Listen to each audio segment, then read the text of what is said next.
Lors du brunch, ma mère a dit, nous essayons juste d'être gentils en t'incluant.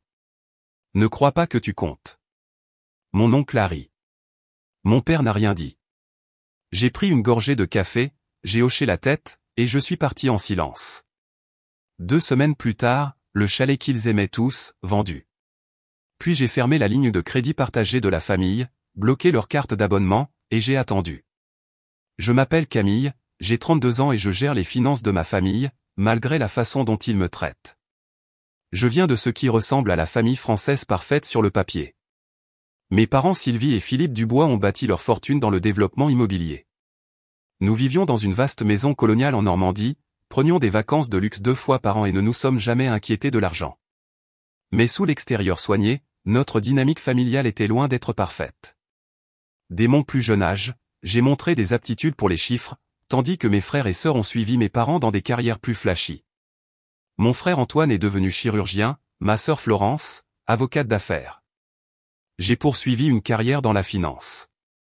J'ai obtenu mon diplôme avec mention de HEC Paris, j'ai bâti une carrière réussie en tant que gestionnaire de fortune, et ironiquement, je suis devenu la personne qui gérait le portefeuille financier complexe de ma famille.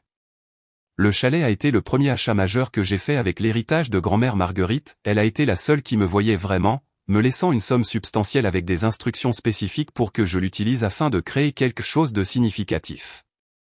La famille avait toujours parlé de vouloir une propriété de vacances, alors j'ai trouvé le chalet parfait au bord d'un lac en Savoie, 3 chambres, des vues magnifiques, un quai pour pêcher, tout ce qu'ils avaient jamais mentionné vouloir.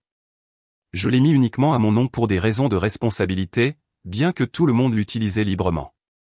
Quand mes parents ont commencé à se plaindre de gérer plusieurs cartes de crédit et comptes, j'ai créé une ligne de crédit familiale partagée. J'ai tout organisé, négocié d'excellentes conditions avec la banque grâce à mes connexions professionnelles, et je me suis assuré que chaque membre de la famille avait accès au fonds en cas de besoin. Je gérais les paiements, suivais les dépenses et m'assurais que tout se passait bien. Mon expertise financière leur a économisé des milliers annuellement en intérêts et frais. Pourtant, malgré tout cela, je suis resté la laissée pour compte lors des réunions de famille. Mon avis était le dernier sollicité, s'il était considéré du tout. Lors de la réunion familiale annuelle pour discuter des investissements, mes suggestions étaient souvent rejetées, pour être plus tard proposées par mon père ou mon frère et soudain jugées brillantes. Quand la famille a décidé de rénover la maison principale, je n'ai été consulté que lorsqu'ils ont eu besoin que l'argent soit débloqué. Il y a eu le Noël où ils ont oublié de me faire un cadeau jusqu'à la dernière minute, ce qui a abouti à une écharpe générique achetée à la hâte, tandis que mes frères et sœurs ont reçu des cadeaux réfléchis et personnalisés. Ou la fois où mes parents ont reporté notre dîner traditionnel du dimanche parce que Antoine avait un petit conflit d'emploi du temps, mais ont refusé de le changer quand j'avais une présentation professionnelle importante. Mes succès professionnels étaient minimisés, quand j'ai été promue conseillère principale en gestion de fortune dans l'une des firmes les plus prestigieuses de Lyon, gérant des portefeuilles valant des milliards, la réponse de ma mère était « C'est bien, ma chère, as-tu entendu dire que Antoine est considéré pour le poste de chef de chirurgie ?» Mes clients comprenaient des célébrités et des magnats de la technologie, pourtant, lors des réunions de famille, mes parents me présentaient simplement comme travaillant dans une banque. Florence, de 2 ans ma cadette, a suivi l'exemple de mes parents, elle rejetait mes conseils financiers avec désinvolture tout en me demandant en même temps de revoir son portefeuille d'investissement. Antoine, l'enfant prodige et l'aîné à 34 ans, reconnaissait à peine mon expertise professionnelle, tout en s'appuyant sur moi pour gérer ses économies considérables.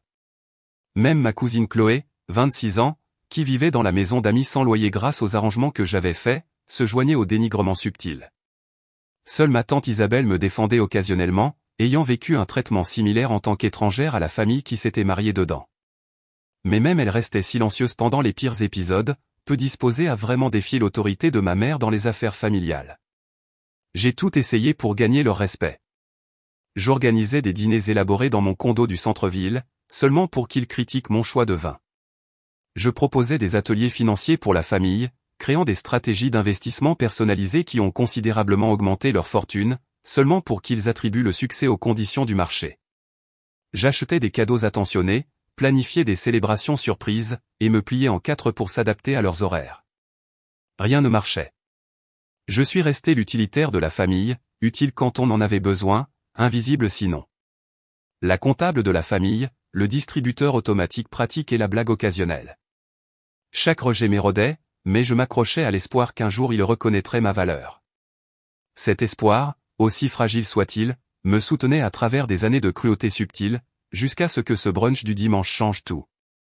Les brunchs du dimanche étaient l'idée de ma mère, la famille devrait se voir régulièrement, insistait-elle, bien que ces réunions ressemblaient plus à des obligations qu'à des célébrations. Pourtant, chaque mois, j'arrivais chez mes parents avec un sourire, apportant des pâtisseries fraîches de la boulangerie artisanale près de mon condo, et un optimisme déterminé que peut-être cette fois serait différente. Ce dimanche de mai en particulier semblait prometteur au début. Le temps était parfait, soleil chaud, légère brise, oiseaux chantant dans l'arbre magnolia que mon père avait planté quand ils ont acheté la maison. Maman avait installé le brunch sur la terrasse en pierre, la table dressée avec sa nappe à fleurs préférée et la porcelaine de grand-mère. Tout le monde semblait de bonne humeur. « Camille, tu es là », dit ma mère, m'embrassant dans l'air sur la joue. Elle sentait le Chanel numéro 5 et les mimosas. Nous allons justement discuter des plans pour l'été. J'ai placé la boîte de la boulangerie sur le buffet.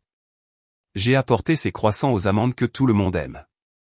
Comme c'est attentionné, dit-elle sans enthousiasme, se détournant déjà. Antoine nous racontait sa conférence en Suisse, toute la famille pourrait y aller pour en faire des vacances.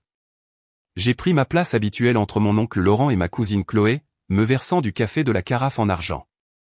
Antoine dominait la conversation, détaillant la conférence médicale et le voyage européen prolongé qu'il planifiait apparemment.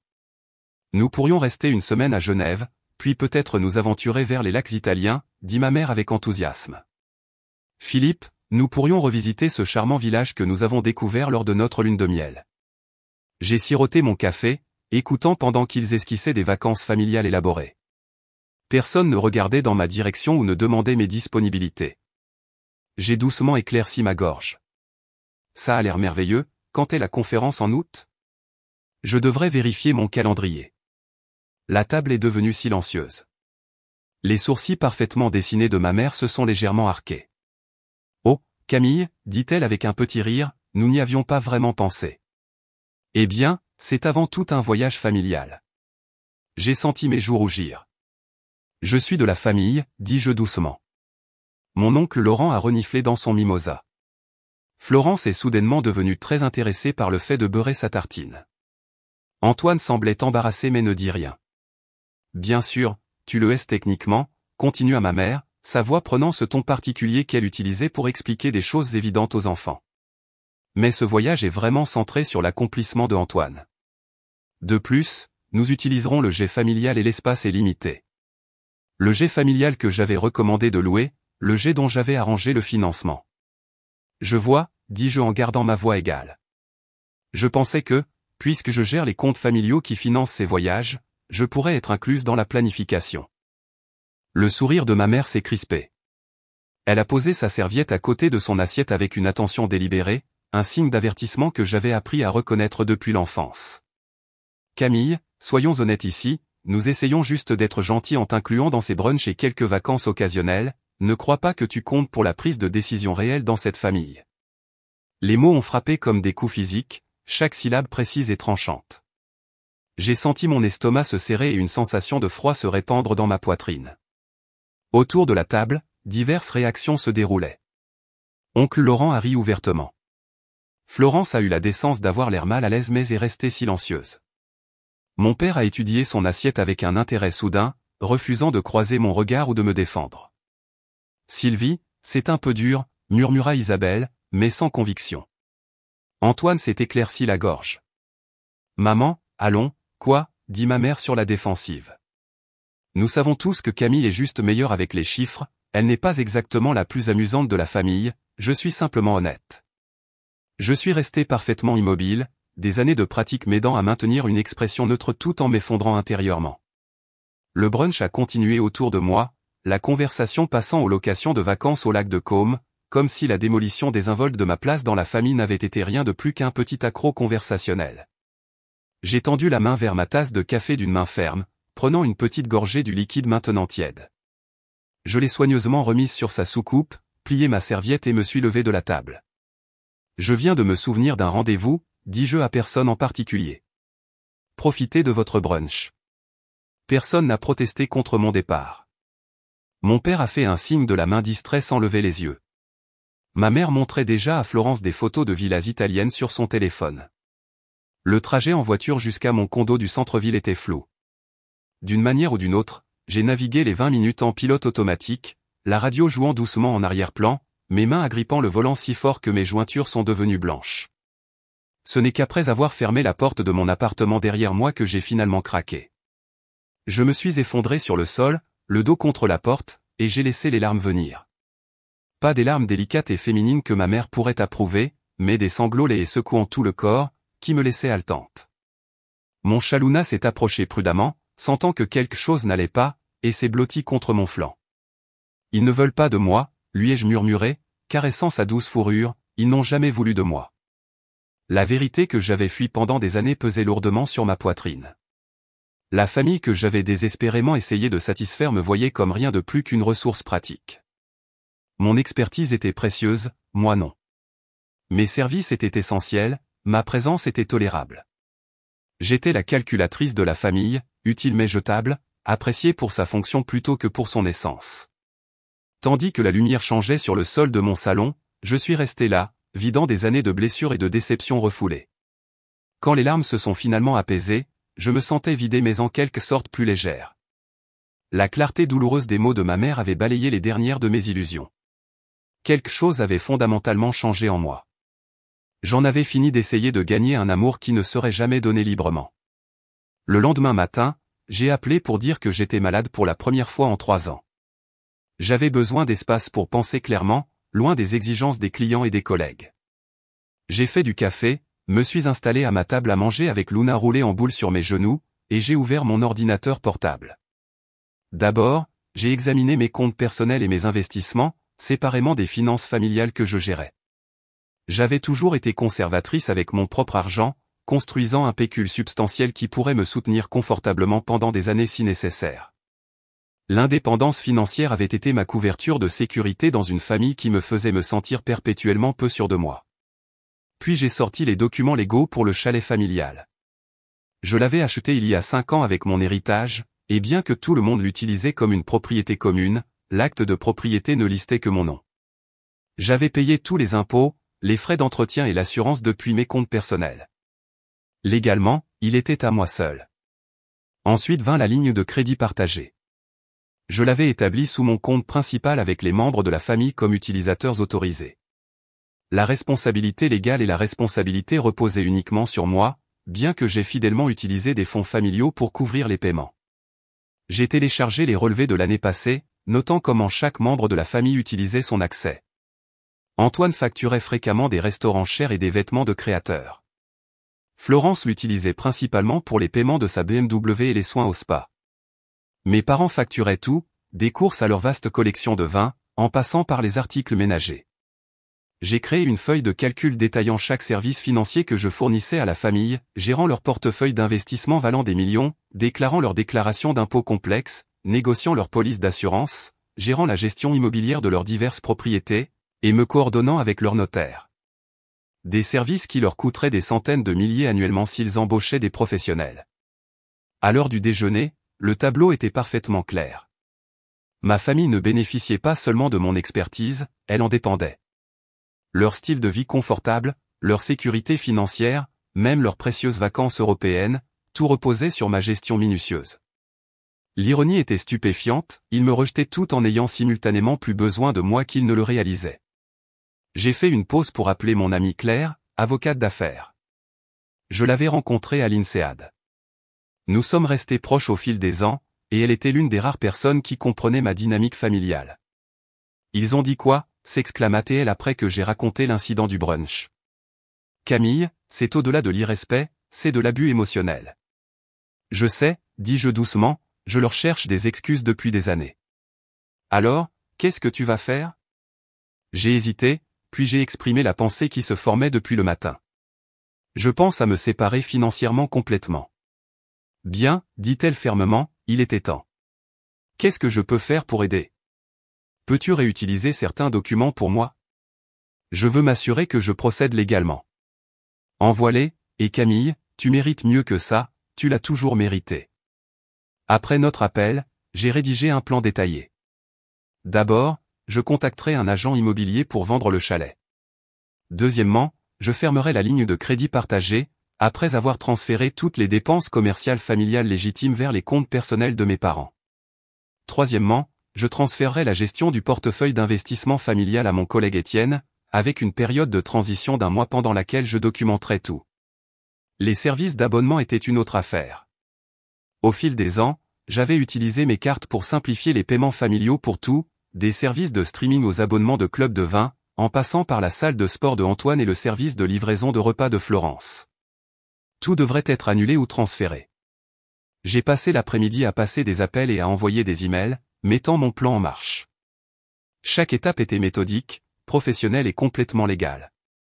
Je ne prenais rien qui n'était pas à moi et je ne refusais pas de rendre quoi que ce soit qui leur appartenait. Je me retirais simplement de l'équation. Avec chaque appel, chaque signature, chaque confirmation, je sentais quelque chose changer en moi. La fille qui avait passé sa vie à chercher l'approbation était remplacée par une femme qui comprenait sa valeur, avec ou sans validation familiale. La blessure restait une contusion sensible sur mon cœur, mais à côté d'elle grandissait quelque chose de nouveau, le respect de soi. Ce soir-là, j'ai appelé ma tante Isabelle. Bien que n'étant pas toujours solidaire, elle m'avait occasionnellement montré une véritable gentillesse, et je sentais qu'elle méritait d'être prévenue à l'avance. J'ai décidé d'apporter quelques changements suite au brunch d'hier, expliquai-je après les salutations. « Oh, ma chérie, ta mère ne voulait pas dire ça comme ça, dit-elle, revenant immédiatement au schéma familial d'excuser le comportement de Sylvie. Elle a voulu dire exactement ce qu'elle a dit, Isabelle, et c'est bon. Ça m'a aidé à voir les choses clairement. » « Quel type de changement ?» demanda-t-elle prudemment.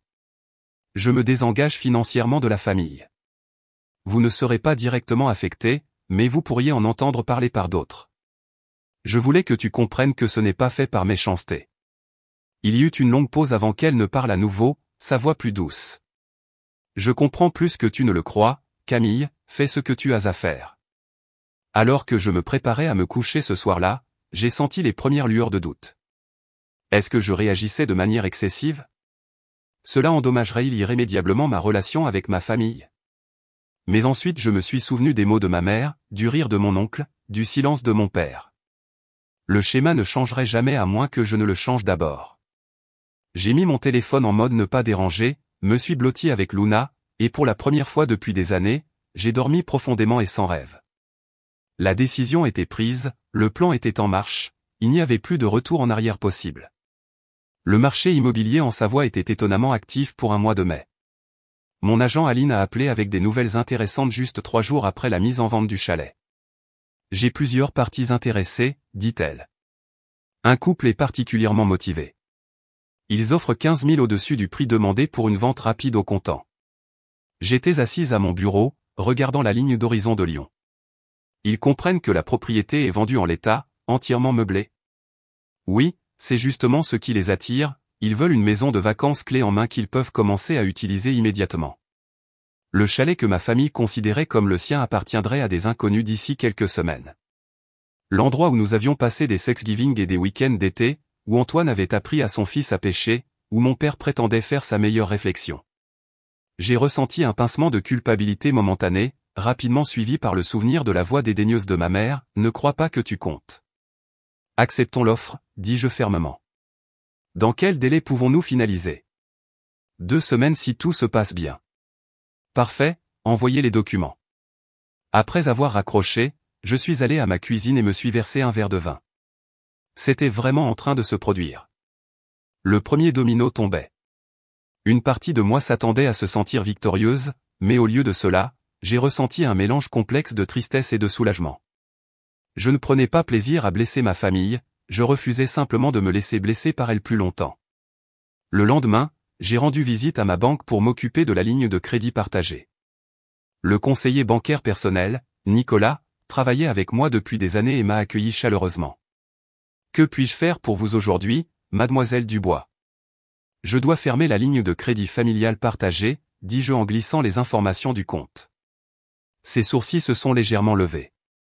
Toute la ligne? C'est un compte important. Oui, toute la ligne. J'ai déjà transféré toutes les dépenses commerciales légitimes récurrentes vers d'autres comptes. J'aimerais donner un préavis de 48 heures aux utilisateurs autorisés avant la fermeture complète. Bien sûr, nous enverrons des notifications formelles. Puis-je demander s'il y a eu un problème avec le service? J'ai souri poliment. Aucun problème avec la banque, juste un changement dans les arrangements financiers familiaux. Nicolas a hoché la tête professionnellement, bien que la curiosité persistât dans ses yeux. Il a traité les documents et j'ai signé là où c'était indiqué. Un autre domino tombait. De retour à mon bureau, j'ai rédigé des emails à tous les services d'abonnement, Netflix, Hulu, HBO, Apple Music, Spotify Premium, Club de vin, Club de whisky, fromage du mois, livraison de kit repas de Florence, abonnement à la salle de sport de luxe de Antoine, abonnement à la boîte mode de ma mère, club de livres rares de mon père. Chaque email était professionnel et direct, demandant l'annulation immédiate ou les informations de transfert. La transition du portefeuille d'investissement était plus complexe. J'ai planifié une réunion avec Étienne, expliquant que je devais transférer la gestion des comptes de ma famille. C'est un portefeuille important, dit-il en examinant les chiffres. Puis-je demander pourquoi vous le transférez?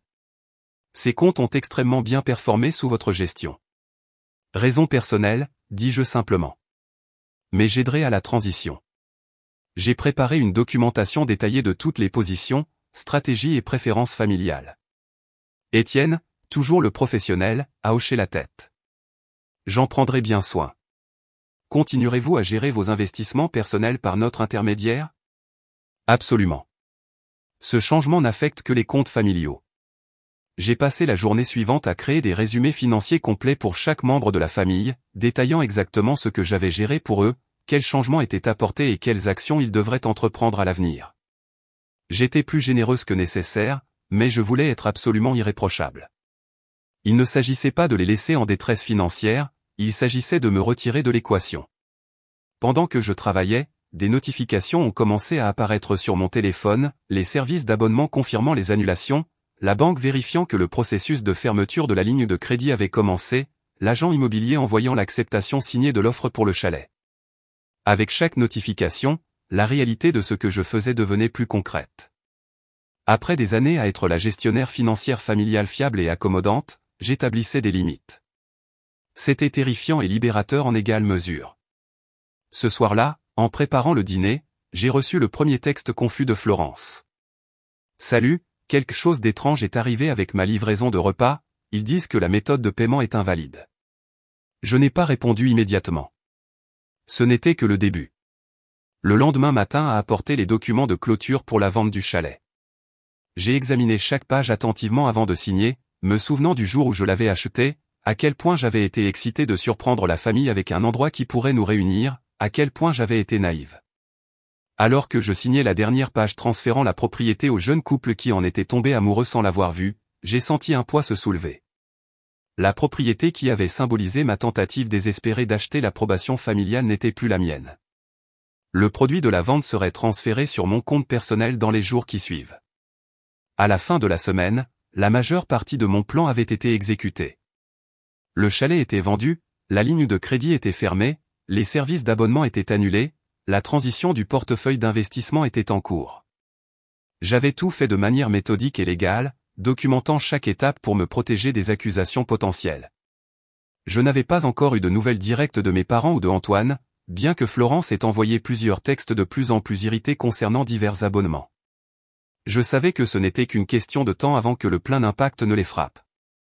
Ce samedi soir-là, une semaine après le fatidique brunch, je me suis préparé un dîner simple, j'ai ouvert une bouteille de bon vin et me suis installé sur mon balcon avec Luna.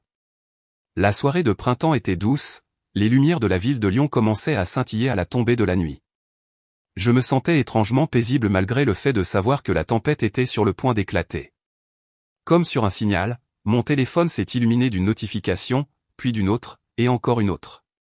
Le groupe de discussion familiale explosait soudainement d'activité. J'ai pris une gorgée de vin et j'ai ouvert les messages. Le décompte avait commencé. Le premier message dans le groupe de discussion familiale était de Antoine. Est-ce que l'abonnement à la salle de sport de quelqu'un d'autre a été annulé? Ils disent quelque chose à propos de la vérification du paiement. Avant que quiconque puisse répondre, Florence a ajouté. Tous mes abonnements sont annulés, Netflix, Hulu, même ma livraison de repas, qu'est-ce qui se passe? Mon père, généralement réservés dans les groupes de discussion. La livraison du club de vin de Sylvie a été refusée aujourd'hui, quelque chose à propos de la méthode de paiement qui n'est plus valide. Puis ma mère. La femme de ménage a dit que son dernier virement direct n'est pas passé. Camille, tu vois ces messages? Il semble y avoir un problème avec les comptes que tu gères. J'ai regardé la conversation se dérouler sans répondre, sirotant mon vin tandis que la confusion se transformait en frustration, puis en une prise de conscience naissante. Florence, attends, Camille, as-tu annulé nos abonnements partagés? Antoine, Camille, appelle-moi à Zap, il y a quelque chose qui ne va pas avec la ligne de crédit familial. J'ai posé mon téléphone et regardé la ligne d'horizon de la ville. 3, 2, 1, mon téléphone a sonné, mère, j'ai laissé la messagerie prendre, il a sonné à nouveau immédiatement, père, cette fois, encore vers la messagerie. Le groupe de discussion a continué d'exploser avec des messages allant de confus à exigeants. Je me sentais étrangement détaché de tout cela, comme si je regardais un film sur le drame familial de quelqu'un d'autre. Après le 5e appel en 10 minutes, j'ai décidé d'envoyer un simple texte au groupe. J'ai apporté quelques modifications aux arrangements financiers que je gérais auparavant, rien d'illégal ou d'incorrect n'a été fait, j'expliquerai tout le week-end prochain. Cela a déclenché un nouveau torrent de messages. Antoine, quel changement? Pourquoi cela n'a-t-il pas été discuté avec la famille d'abord? Florence, tu ne peux pas prendre des décisions qui nous affectent tous sans consultation. Mère, Camille Dubois, appelle-moi tout de suite. L'ironie était presque risible. Soudainement, mon apport était essentiel, ma présence requise, mes décisions d'une importance capitale. Les personnes même qui m'avaient rejeté exigeaient maintenant mon attention immédiate. J'ai désactivé les notifications pour le groupe de discussion et suis retourné à mon vin et à la vue paisible du soir. La vraie bombe n'avait même pas encore frappé. Le dimanche matin a apporté la vague suivante. Je savourais un petit déjeuner tranquille quand mon téléphone s'est illuminé avec un appel de l'oncle Laurent. Curieuse de savoir ce qu'il allait dire, j'ai répondu. Camille, aboya-t-il sans préambule. Qu'est-ce que c'est que ce bordel avec le chalet? François Martin d'un accent grave côté dit qu'il y a un jeune couple qui mesure pour les rideaux, il dit qu'ils lui ont dit qu'ils viennent d'acheter l'endroit. J'ai pris une gorgée calme de mon café. C'est exact, la vente a été finalisée vendredi. Il y eut un moment de silence stupéfait avant qu'il n'explose. Tu as vendu le chalet familial sans en discuter avec personne? Tu as perdu la tête? C'était mon chalet, oncle Laurent, acheté avec mon héritage, titré uniquement à mon nom. J'étais libre de le vendre comme je le souhaitais. Mais c'est la propriété de vacances familiales, tes parents prévoient d'y passer juillet, les enfants d'Antoine adorent cet endroit. Oui, je sais que tout le monde aimait utiliser ma propriété, malheureusement, les choses changent. C'est absolument inacceptable. Ta mère sera furieuse. J'imagine qu'elle le sera, acquiesçai-je agréablement. Au revoir, oncle Laurent. J'ai mis fin à l'appel et bloqué son numéro, quelque chose que j'aurais dû faire il y a des années. En quelques minutes, mon téléphone vibrait constamment, appel de mes parents, Antoine, Florence, divers membres de la famille élargie, messages textes allant de confus à menaçants, emails exigeant des explications. J'ai passé la journée à faire des activités paisibles, visitant ma librairie préférée, déjeunant dans un café tranquille, faisant une longue promenade le long du port. Mon téléphone continuait de vibrer avec des notifications, que j'ai résolument ignorées. En soirée, le ton des messages était passé des exigences colériques aux demandes inquiètes, et finalement aux requêtes à contre-cœur pour une conversation. Le dernier message vocal de ma mère sonnait presque inquiet. Camille, nous n'avons pas eu de nouvelles de toi de toute la journée, nous sommes inquiets, rappelle-nous s'il te plaît pour que nous puissions discuter de ce qui te tracasse. J'ai souri à la tactique de manipulation familière dans le monde de ma mère. Toute action qui la dérangeait devait provenir d'un problème émotionnel de quelqu'un d'autre, jamais de son propre comportement. Le lundi matin a apporté des conséquences professionnelles. J'ai reçu un email soigneusement formulé de Étienne. Camille, j'ai été contacté par votre père concernant la transition du portefeuille familial, il semble assez surpris par ce développement et a exprimé des inquiétudes quant à la poursuite sans consultation familiale, compte tenu de l'engagement de notre firme à communiquer clairement avec toutes les parties, pourrions-nous planifier une réunion pour nous assurer que tout le monde est aligné? J'ai répondu avec le même professionnalisme. Étienne, comme nous en avons discuté, je suis la gestionnaire autorisée de ces comptes et j'ai pleine autorité légale pour transférer leur gestion, mon père n'a aucun rôle officiel dans ces décisions, veuillez procéder comme prévu. Si vous êtes mal à l'aise avec cet arrangement, je comprends, mais je devrais transférer les comptes à un autre conseiller immédiatement. Sa réponse est venue rapidement, faisant marche arrière. Pas besoin de cela, Camille, nous apprécions grandement votre affaire, je continuerai comme indiqué. Tout au long de la journée, l'approche de la famille a évolué, messages textes offrant de m'écouter et de comprendre mes préoccupations, messages vocaux suggérant une thérapie familiale, même un email de mon père proposant une réunion d'affaires pour discuter de la réorganisation des finances familiales d'une manière qui reconnaisse vos contributions. D'ici mardi, le désespoir s'installait. Ma mère a envoyé un message qui ressemblait presque à des excuses. Camille, si c'est à propos de ce qui a été dit au brunch, j'ai peut-être parlé trop durement, tu sais comment je peux être avant mon deuxième mimosa, appelle s'il te plaît pour que nous puissions arranger ça. Antoine, toujours pragmatique, est allé droit au but. Camille, quoi que maman ait dit, nous pouvons régler ça, mais j'ai besoin d'accéder au compte d'investissement ASAP, je finalise l'achat d'une nouvelle propriété de vacances la semaine prochaine et je comptais sur ces fonds. J'ai ressenti une douleur à cela. Antoine achetait une propriété de vacances, quelque chose qui ne serait jamais venu à l'esprit de personne quand je possédais le chalet. Cela illustrait parfaitement ma place dans la hiérarchie familiale.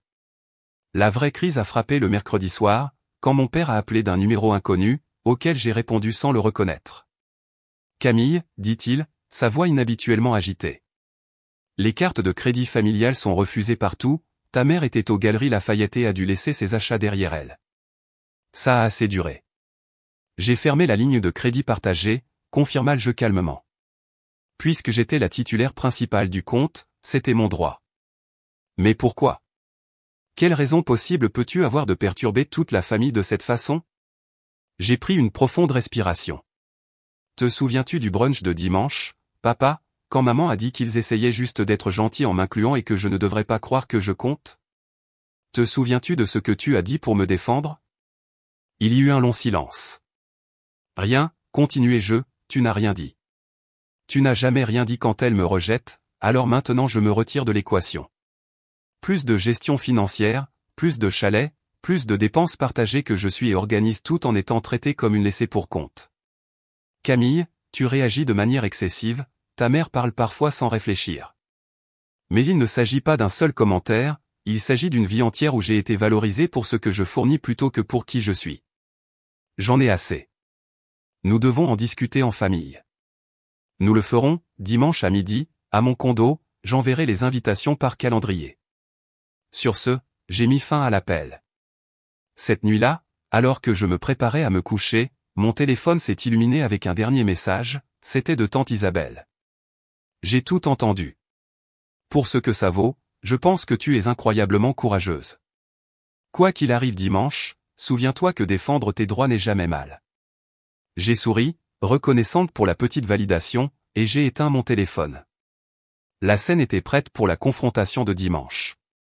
Je devais me préparer. J'ai passé les jours précédant la réunion de famille à préparer ma maison et moi-même. J'ai nettoyé mon condo déjà rangé à la perfection, commandé une sélection de pâtisseries de la même boulangerie que j'avais apportée à ce fatidique brunch, et arrangé les sièges dans mon salon de manière à pouvoir faire face directement à tout le monde. Mentalement, j'ai répété ce que je voulais dire, consultant ma thérapeute, le docteur Leclerc, lors d'une séance d'urgence le vendredi après-midi. Souviens-toi, a dit le docteur Leclerc, ils essaieront de minimiser tes sentiments, de recadrer le récit et peut-être d'attaquer ton caractère. Reste concentré sur les comportements spécifiques et tes limites pour l'avenir. Et s'ils refusent de reconnaître tout tort? Alors tu auras des informations précieuses sur la possibilité de réconciliation, dit-elle doucement. Tu ne peux pas contrôler leurs réponses, seulement tes propres actions. Le dimanche est arrivé, lumineux et clair. À midi pile, ma sonnette a retenti. J'ai pris une profonde respiration, lissé ma robe bleu marine simple mais élégante et ouvert la porte. Ils étaient venus en front uni, mère, père, Antoine, Florence, même oncle Laurent. Tante Isabelle se tenait légèrement à l'écart, me donnant un petit sourire encourageant. Entrez s'il vous plaît, dis-je en m'écartant, merci d'être venu. Ils sont entrés dans mon salon, observant les sièges soigneusement arrangés, le service à café, les pâtisseries exposées sur le plateau en argent de ma grand-mère.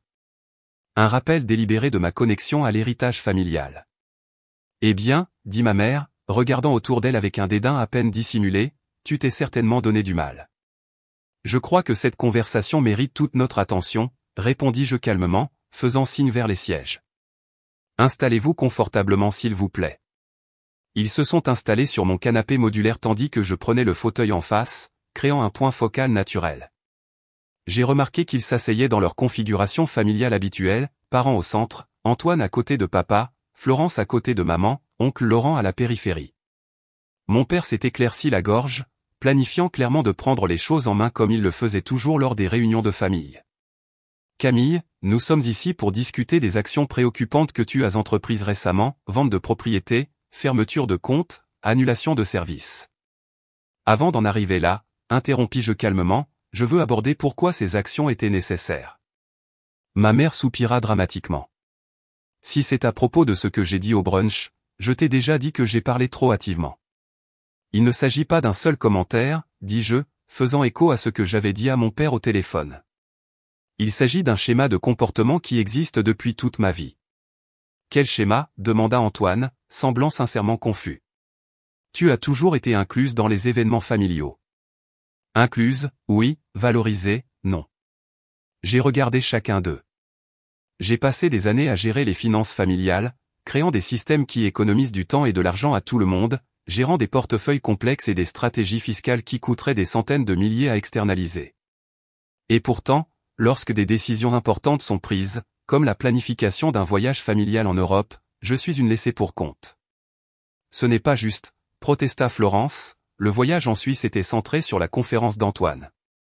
Il était logique que toute la famille y aille, sauf moi, finis-je pour elle. Malgré le fait que j'ai géré les comptes qui financeraient ce voyage, malgré le fait que j'ai arrangé la location du jet que vous comptez utiliser. Un silence inconfortable s'installa dans la pièce. Camille, dit mon père de sa voix d'homme d'affaires raisonnable, nous apprécions tous le travail financier que tu fais pour la famille.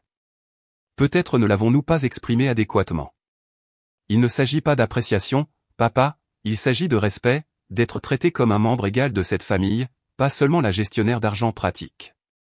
Bien sûr que tu es égal, dit ma mère avec dédain, ne sois pas si sensible. Oncle Laurent a reniflé.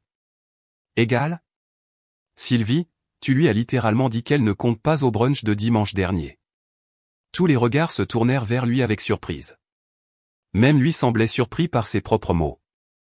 Quoi, dit-il sur la défensive, je dis juste ce qui s'est passé, j'étais là.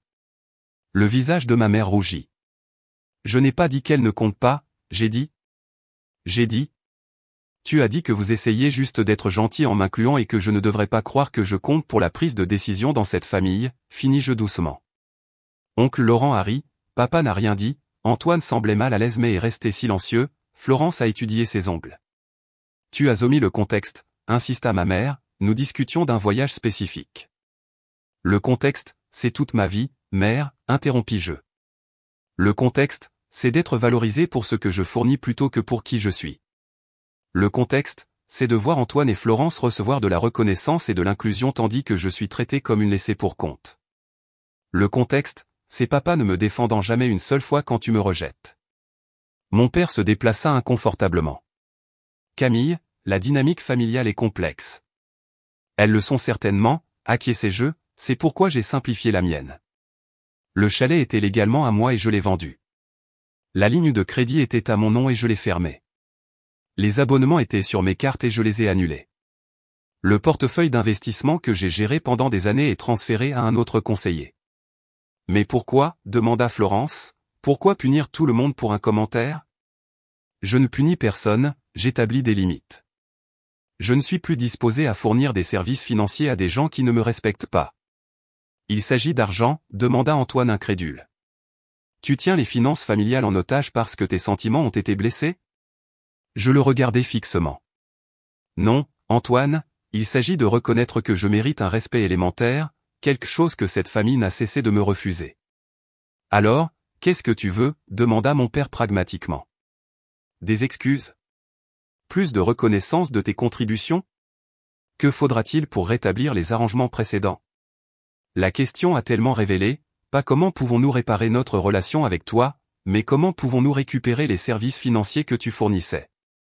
Je ne veux rien, dis-je simplement, je ne négocie pas, je vous informe des changements que j'ai déjà effectués. J'ai préparé des dossiers individuels pour chacun de vous avec une documentation complète de vos situations financières, des recommandations pour aller de l'avant, et les coordonnées d'excellents conseillers financiers qui peuvent remplacer mes services. J'ai récupéré les dossiers de mon bureau et je les ai distribués. Tout est organisé et clair, vous trouverez cette transition beaucoup plus facile que vous ne l'auriez imaginé.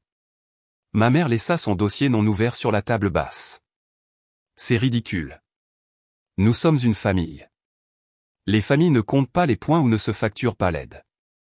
Tu as raison, acquiesçai-je, les familles devraient se soutenir par amour, pas par obligation, elles devraient valoriser chaque membre également, pas seulement pour ce qu'il peut fournir, elles devraient se défendre mutuellement quand quelqu'un est maltraité. J'ai regardé autour de la pièce. J'ai passé des années à essayer de gagner ma place dans cette famille. J'ai acheté le chalet en espérant qu'il nous rassemblerait. J'ai géré les finances en espérant que mon expertise serait valorisée. J'ai organisé, simplifié et soutenu les objectifs et les rêves de tout le monde pendant que les miens étaient traités comme secondaires. J'en ai fini d'essayer de gagner ce qui devrait être donné librement. Alors tu coupes juste les liens avec la famille, demanda Antoine, une véritable inquiétude se montrant finalement dans son expression. Non, dis-je doucement, j'établis les conditions dans lesquelles je suis prête à faire partie de cette famille à l'avenir. Je ne gérerai plus les finances de personne sauf les miennes. Je ne fournirai plus de consultations financières gratuites. J'assisterai aux événements familiaux seulement quand je serai sincèrement désiré, pas comme une obligation. Et comment sommes-nous censés savoir quand tu es sincèrement désiré, demanda ma mère sarcastiquement. C'est en fait assez simple, mère, invite-moi parce que tu désires ma compagnie, pas parce que tu as besoin de quelque chose de moi, demande mon opinion parce que tu la valorises, pas après coup, défends-moi quand je suis irrespecté, même si c'est inconfortable. Mon père, toujours l'homme d'affaires, semblait calculer les pertes et les gains dans sa tête. Et si nous remplissons ces conditions, alors nous pourrons construire une relation plus saine, basée sur le respect mutuel plutôt que sur l'utilité. Tante Isabelle, qui était restée silencieuse jusqu'à présent, a pris la parole. Je pense que ce que Camille demande est tout à fait raisonnable, nous devrions tous réfléchir à la façon dont nous l'avons traité. Ma mère lui lança un regard cinglant mais ne dit rien. La réunion a continué pendant une autre heure, parcourant des étapes prévisibles, le déni, nous t'avons toujours traité comme faisant partie de la famille, la colère, après tout ce que nous avons fait pour toi, le marchandage, et si nous t'incluions dans la planification des voyages à l'avenir, et enfin l'acceptation à contre-cœur que les arrangements financiers avaient bien changé de manière permanente. Alors qu'il se préparait à partir, mon père est resté derrière les autres.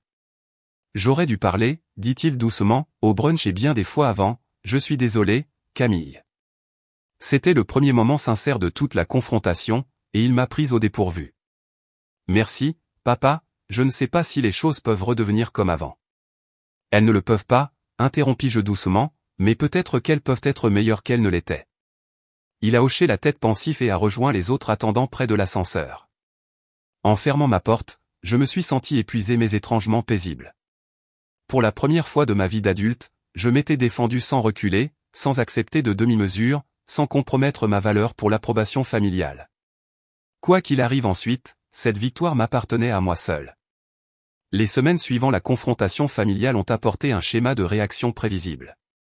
Ma mère a maintenu un silence glacial, communiquant uniquement par l'intermédiaire de mon père lorsque cela était absolument nécessaire. Antoine a envoyé des textes maladroits occasionnels, principalement axés sur des questions financières, malgré mes limites claires. Florence oscillait entre des messages colériques et des tentatives de conversation normale, comme si rien d'important ne s'était passé. Mon père a fait l'effort le plus constant, étonnamment. Il appelait une fois par semaine, gardant les conversations brèves mais respectueuses, demandant des nouvelles de mon travail et de ma vie sans évoquer les changements financiers ou le drame familial.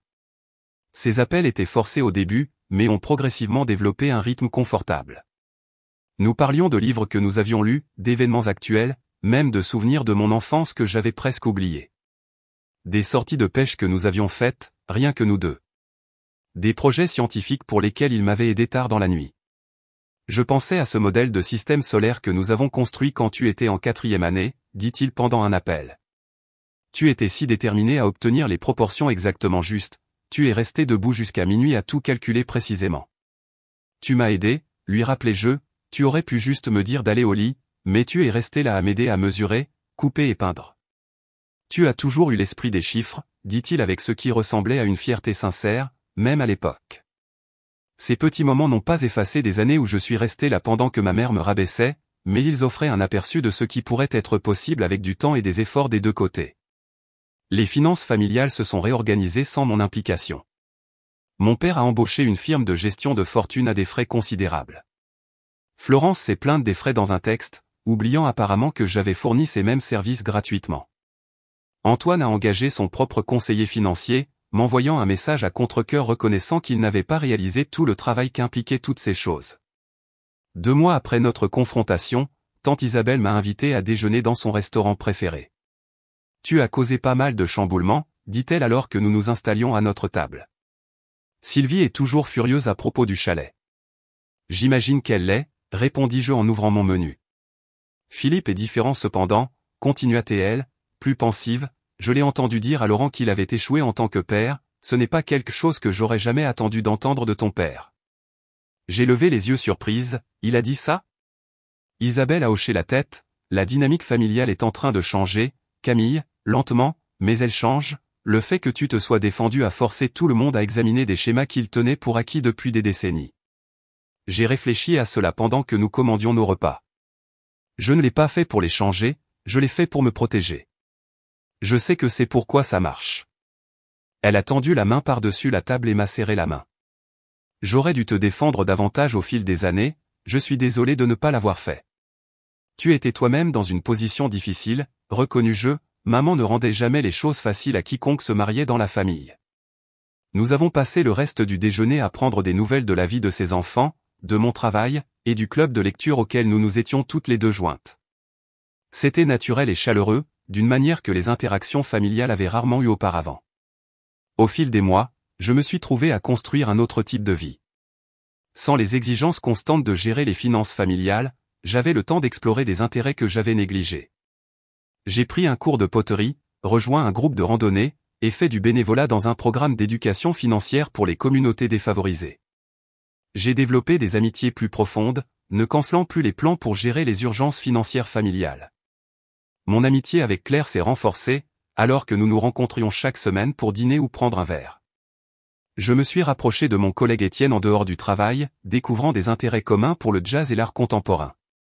Ma voisine Clara, à qui j'avais à peine parlé malgré avoir vécu en face d'elle pendant 3 ans, est devenue une compagne régulière pour les soirées cinéma. 6 mois après la confrontation, ma mère a finalement rompu son silence avec un message texte. Le dîner d'anniversaire de ton père est samedi prochain au Ledoyen, 19h. Nous aimerions que tu nous rejoignes. Aucune demande de conseil financier, aucun chantage affectif, aucune mention des conflits passés, juste une invitation. J'ai envisagé de refuser, mais j'ai décidé d'y assister avec des limites claires et de faibles attentes. À ma surprise, le dîner a été presque agréable.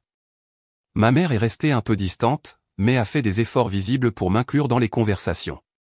Antoine a posé des questions sur mon travail bénévole avec un intérêt sincère. Florence a partagé des histoires de ses récentes affaires sans l'aspect compétitif qui caractérisait habituellement nos interactions. Tu as bonne mine, Camille, dit ma mère alors que nous attendions le dessert, il y a quelque chose de différent chez toi. Je vais bien, répondis-je simplement. Elle hocha la tête, quelque chose comme du respect vacillant brièvement dans ses yeux.